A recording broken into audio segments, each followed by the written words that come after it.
வணக்கம். Welcome to மகில் foods. Business பண்றதுக்கு இன்னைக்கு நிறைய பெண் தொழில் முனைவோர்கள் வந்துட்டு இருக்கீங்க. ரொம்ப சந்தோஷமா இருக்கு.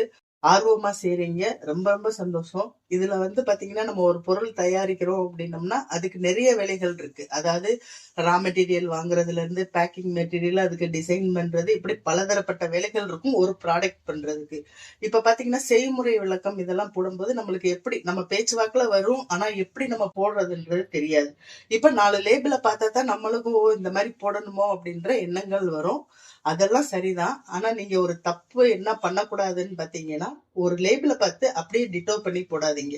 அப்புறம் அவங்களுக்கு என்னைக்காவது ஒரு நாள் அவங்க அந்த பொருளை வாங்கக்கூடிய வாய்ப்பு இருக்கும். அப்ப இவங்கிட்ட இருந்து வாங்கி போடுறாங்களோ அப்படின்ற ஒரு எண்ணங்களும் வரும். இப்ப நீங்களா செய்றீங்க அப்படின்னும் போது அந்த லேபிள் 4 லேபிளை வச்சுட்டு உங்களுக்குன்னு ஒரு யூனிக் செய்முறையை தேர்ந்தெடுத்து பண்ணுங்க. அதுதான் பிசினஸ்க்கு அழகா இருக்கும். நன்றி, வணக்கம்.